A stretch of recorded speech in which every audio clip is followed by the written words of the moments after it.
काफी ज्यादा क्वेरी आती है और हमेशा यही क्वेरी आती है, मेरी वाइफ ने मेरे ऊपर फॉल्स केस लगा दिए, मैं तो कुछ कर ही नहीं सकता। ये नोशन, ये मिथ्स गलत है।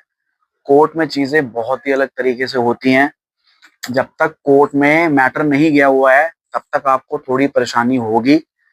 फॉल्स केसेस लगाए हैं, डीवी, मेंटेनेंस, 498 है, डाउरी, ये वो फलाना ढिमकाना, लगाने दो। कोर्ट में आप अलग तरीके से उसको फाइट कर सकते हो। और कैसे फाइट कर सकते हो?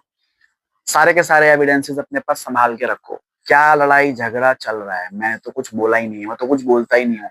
यही मेरे को मेंटली तब से परेशान कर रही है, मुझसे पैसों की डिमांड कर रही है, मुझे गालियां देती है। Video, audio, call recording, WhatsApp, SMS सब संभाल के रखो अपने पास।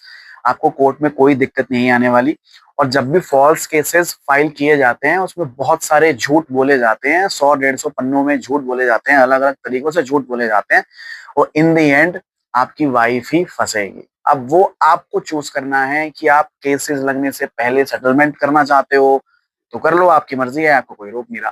केसेस अगर लगा दिए हैं तो केसेस लगाने के बाद एकदम से आपको बोला जाएगा कि सेटलमेंट कर लो, वो भी आप कर सकते हो मीडिएशन में जाके। लेकिन अगर आप चाहते हो कि लेसन किसी को अच्छे तरीके से सिखाना है तो 3 साल 2.5 साल का टाइम लेके चलो, अच्छी गाइडेंस लेके चलो।